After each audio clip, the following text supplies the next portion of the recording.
Most of what goes on in sport goes on off the playing field. It's about what you have on them in order to protect yourself. I was first raped violently. Well, you're finished. You'll never play football again. Obviously, shoe contracts worth $400,000 or $500,000. Morals and ethics don't exist above and beyond the society that they're a part of. Nowadays, kids are faced with the choice of do you want a couple $1 million or your college degree? Sport is a metaphor for what goes on in the real world.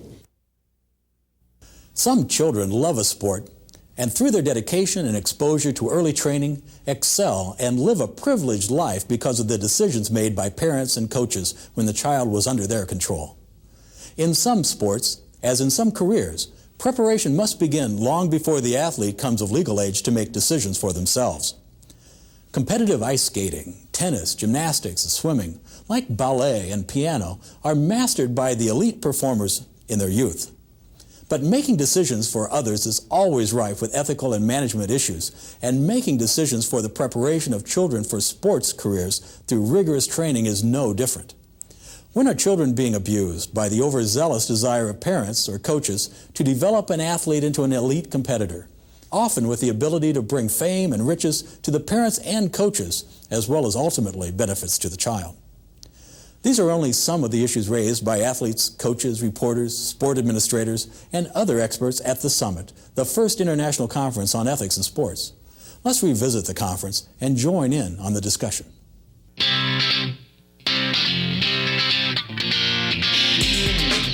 I've got a real problem with young girls playing a grown-up sport at such a young age and having all these horrible fascist fathers dictating to them. And I mean, I've spent the last 15 years of my life talking about bad stories in large part in women's tennis in particular. I mean, a lot of the major stories I've had to cover over the last 10 years have been news stories, hard stories. I mean, I didn't get into sports broadcasting because I wanted to do hard news either. But, I mean, when Monica Seles gets stabbed in Steffi Graf's name, when Steffi Graf's father is sent to jail, when Jennifer Capriati gets busted for shoplifting and for doing drugs, when Mary Pierce's father, it turns out, has abused her since the time she was a small child. I mean, that's the kind of stuff I've had to report on, and there are plenty of people who over the years have said, why are you always talking about that stuff? How can you not? These are young children, and it has desperately affected their lives for an awful long time, and it becomes a driving story an awful lot, and it has been a tough thing to report. I mean, I've also had a hard time. It doesn't happen in professional tennis on the men's side that young kids play. Only for I mean, they would if they could, but boys cannot compete with men physically. Girls can compete with women physically. And so at a very young age, because a lot of these girls have been driven by their fathers or their mothers or their coaches or their agents, they are playing. They're paying bills. They're paying mortgages. All these very adult pressures are thrust upon very young shoulders. Yeah. And it's just been a very, very tough thing for me to watch. The game is getting younger and younger, and God bless them. There are some very talented young kids out there, and I delight in watching them play, but I just know that they might not have a long, rich career, and they are certainly not complete adults. I mean, they have missed major phases of their lives, and it just seems to me if you miss out on a certain part of your childhood, you don't get to be a fully formed adult. So one of the big concerns I've had over the years, and Lord knows I've railed against it with very little effect, by the way, where I keep trying. That has been a very, very tough thing. And I've fought with every major tennis father. Peter Graf stopped talking to me years ago. Stefano Capriati and I mean, we've been fighting forever. Mary Pierce's father has threatened to kill me. I never really got along too well with Andre Agassi's father, now that I think about it. But I think what happens an awful lot in a sport like, and Joan Ryan, obviously, she's covered an awful lot of gymnastics, ice skating, those kind of sports. I mean, unfortunately, in our sports culture, it seems to me that for people want things to be new, and they want things to be better, and that normally translate into younger. And I think that's a very, very dangerous thing. And I think I've known very few adults who have handled professional athletics well. So to ask small children to get it right is asking an awful lot. So that is one of my big personal concerns. When you see a lot of these young athletes, these gymnasts compete, I mean, there is an inner drive. They're out there because they want to be out there. You couldn't make anybody do what they do because it's so hard. And I think that raises a lot of problems for parents. You know, you're saying, well, we're providing opportunities. And that, I mean, I don't think that is bogus. I mean, I think that they are trying to do that. I think the abuse comes, it is more, I mean, we see it on individual, like a ball, with like a Caroli. You know, certainly he's personally responsible for a lot of abuse. But I think, just to use gymnastics as an example, Nancy, you know, when we've created a system in which you have to have a little boy's body to compete in women's gymnastics, then we're going to have a situation where if you're going to be 16, which is now the minimum age to compete in international level, and you still have to have a 13 or 14-year-old body, you're creating a situation which fosters eating disorders. And when Jay recommended or you know, suggested having a minimum age of 18, you're going to have more eating disorders. You know, it's a very, very difficult situation without changing the judging. We value what these girls can do because of the way their bodies are. You can't have a minimum age of 18 unless you change the whole sport and value what adult female bodies can do. So that's one thing with the judging. I think another way that we see abuse in the sport is a much more subtle way, but you know, the economic abuse. When you have IMG, which is the largest athlete, what do you call it, representative? What do you call IMG? Representatives. Yeah, representatives. Agents, thank you. They're agents. Buy Nick Bollettieri's youth tennis training facility in Florida.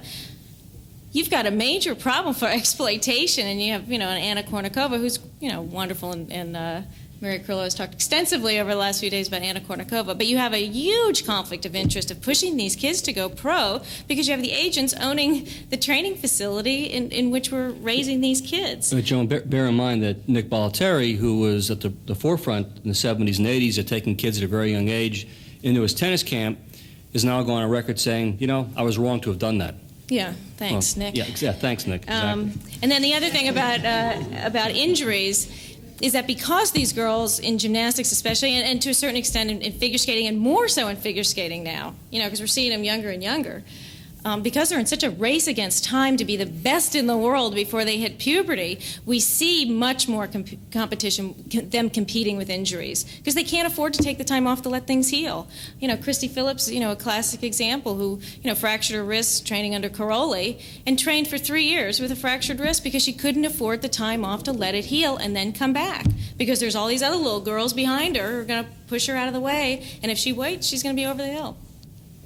You can't hit that vault 50 times a day, 7 days a week, 365 days a year without it having serious kinds of implications for those young bones and your 8-year-old, when my daughter was a gymnast, 9-year-old wrists.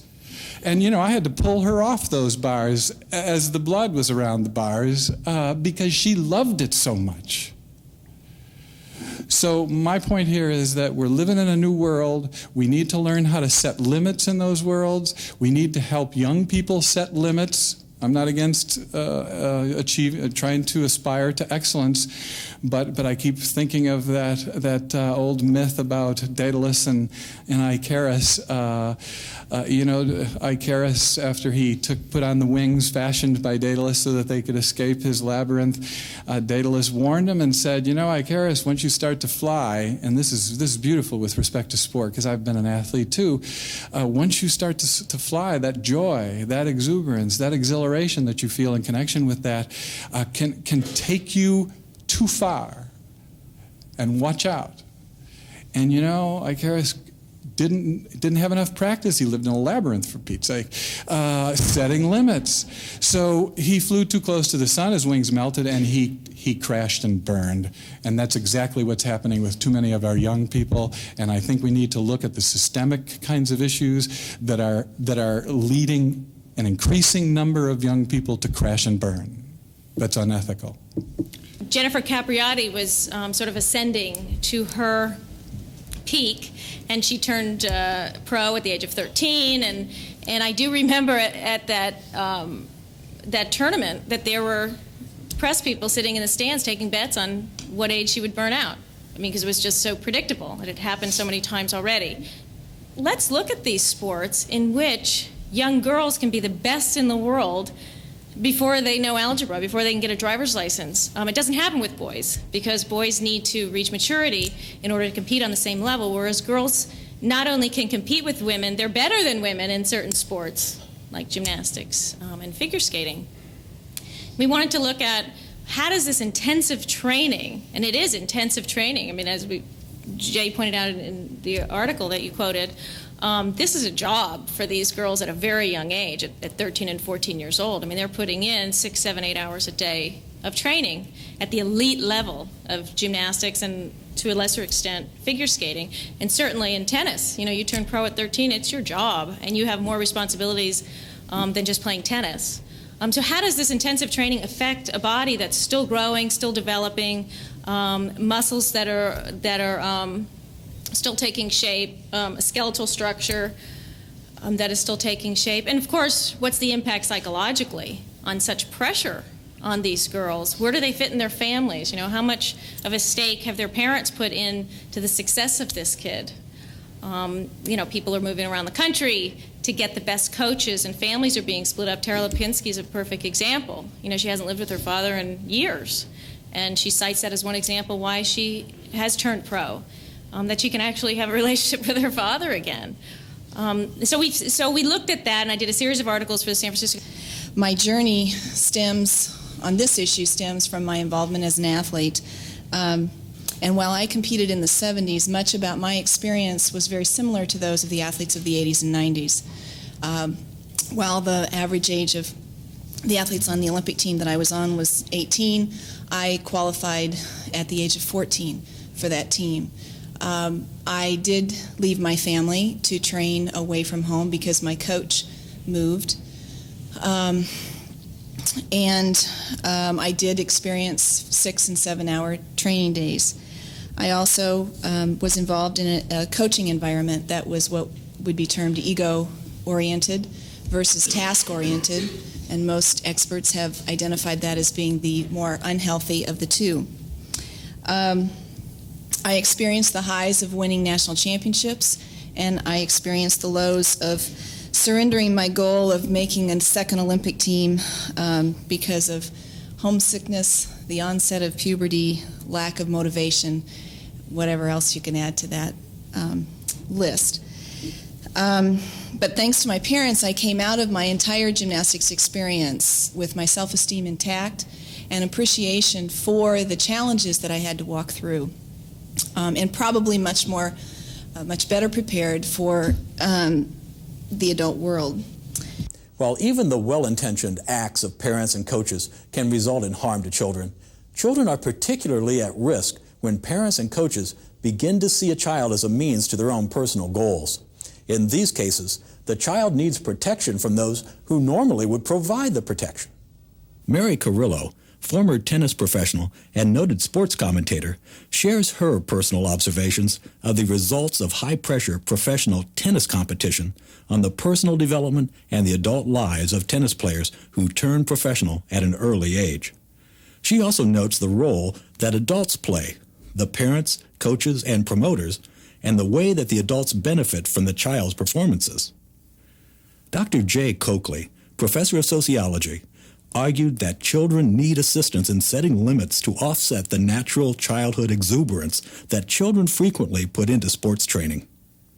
Joan Ryan, author of Little Girls in Pretty Boxes, The Making and Breaking of Elite Gymnasts and Figure Skaters, argued that judging in women's figure skating and gymnastics rewards children's bodies with victories and that without certain changes in these sports, girls will continue to suffer abuse and harm in order to win.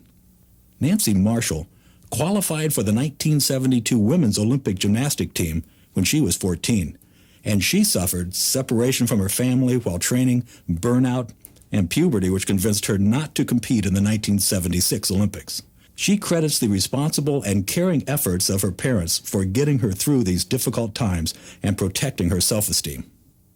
How can we protect the rights of children, balance the rights and responsibilities of parents and coaches, and maintain the quality of performance in sports when there are enormous amounts of money available to parents, coaches, and young athletes for athletic achievement, which encourages parents and coaches to make greater and greater demands on the child?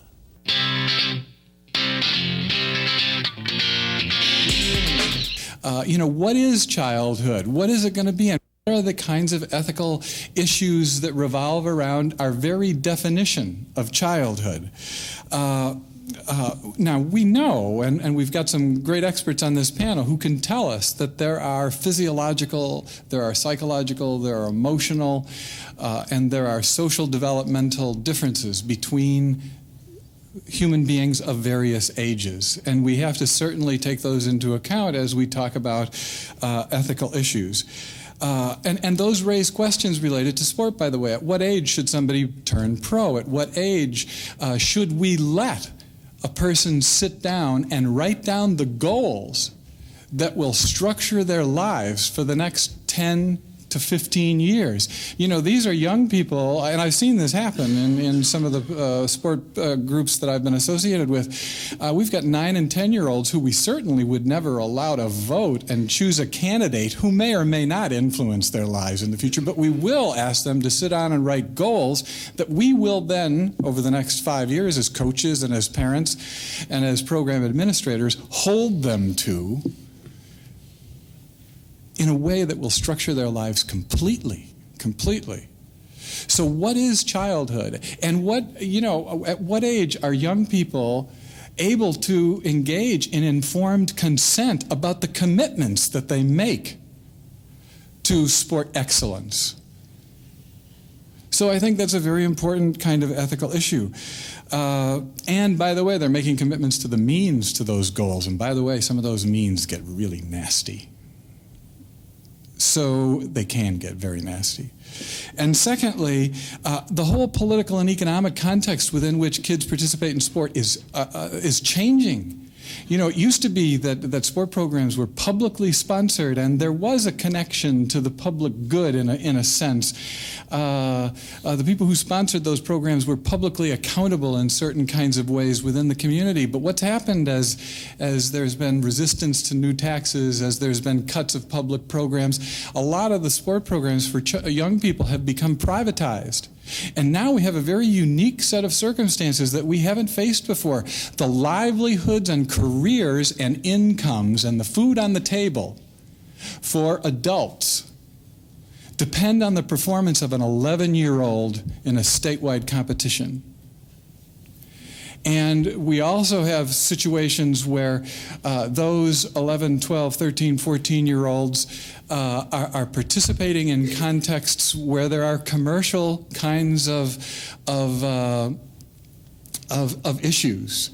All the way from turning pro for Jennifer Capriati at age 13 to Tara Lipinski winning a national championship at age 14, and issues of endorsements and so on. So basically, I've thought that when the financial success and livelihoods of adults depends on the performance of children, 15 and under, 16 and under, 17 and under, we drafted child labor laws to protect kids from that in the progressive era. And when Jackie Cooper and Shirley Temple were dancing their little hearts out day after day after day in the 40s and the 50s, Hollywood decided that they had to protect those kids from their own parents and from the institutional context within which financial rewards were built in for adults, protect those young people from the adults who were financially benefiting from them. Well, you know, folks, whether we like it or not, sport has changed. And we ought to start thinking about rules and regulations that protect young people from the commercial interests that motivate even the best of the adults who are working with kids. And by the way, with the sponsorships of transnational corporations, I don't trust them an inch when it comes to the interests of kids. So when I see Tara Lipinski with a milk mustache, I just worry about that. At USA Gymnastics, one of the phrases that we have adopted about the wellness program, and every incident that I look at, I will ask the question, is this a health-enhancing situation? And that phrase, health-enhancing, it doesn't tell you what's abuse and not abuse, but it does set a little bit higher standard. Jennifer Capriati was sort of ascending to her peak, and she turned pro at the age of 13, and I do remember at that tournament that there were press people sitting in the stands taking bets on what age she would burn out. I mean, because it was just so predictable. It had happened so many times already. So my sports editor and I were talking about projects that I could do at the San Francisco Examiner, and we said, let's look at these sports in which young girls can be the best in the world before they know algebra, before they can get a driver's license. It doesn't happen with boys, because boys need to reach maturity in order to compete on the same level, whereas girls not only can compete with women, they're better than women in certain sports, like gymnastics and figure skating. We wanted to look at how does this intensive training, and it is intensive training, I mean, as Jay pointed out in the article that you quoted, this is a job for these girls at a very young age, at 13 and 14 years old. I mean, they're putting in 6, 7, 8 hours a day of training at the elite level of gymnastics and, to a lesser extent, figure skating. And certainly in tennis, you turn pro at 13, it's your job, and you have more responsibilities than just playing tennis. So how does this intensive training affect a body that's still growing, still developing, muscles that are still taking shape, a skeletal structure that is still taking shape, and of course, what's the impact psychologically on such pressure on these girls? Where do they fit in their families? How much of a stake have their parents put in to the success of this kid? People are moving around the country to get the best coaches, and families are being split up. Tara Lipinski is a perfect example. She hasn't lived with her father in years, and she cites that as one example why she has turned pro, that she can actually have a relationship with her father again. The conflicts of interest among the stakeholders in children's sports training results in a variety of ethical and management issues. How can a fair and just distribution of benefits and burdens among parents, coaches, and children be determined, much less achieved? Dr. Coakley brings out a fundamental ethical issue which affects many management decisions. What is it to be a child? What is childhood? What values, rights, and authority does the child possess? And what values, rights, and responsibilities should the parents, coaches, and sports associations respect and live up to? At what point may a child decide for themselves what is good for them? And when are parents obligated or permitted to intervene in a child's sports training for the safety and health of their child? Parents must beware of permitting or participating in the exploitation of elite athletes. Dr. Coakley characterizes abuse as any behavior that directly harms a child and or limits the child's development physically or psychologically. Joan Ryan argues that society is morally culpable, morally at fault, for enticing young girls into gymnastic and skating competition which demands a level of training and commitment which results in harm to the children. Nancy Marshall points out that at USA Gymnastics, they are now encouraging everyone to ask the question, what are the health-enhancing and what are health-harming behaviors by athletes, coaches, and parents? Only by identifying specific practices can those practices be managed for the betterment of the athlete and the sport. Children are vulnerable to exploitation in sports, just as they are vulnerable to exploitation in unethical workplaces. Poor choices by parents and coaches may result in harm to children by the very people who are charged with protecting and nurturing them. Many parents of young athletes believe they are only providing the children what they would have wanted provided to themselves. Still, the availability of fame and riches make parents and coaches appear not to be solely interested in the good of the child. How would the best societies provide their children protection during their pursuit of sports excellence?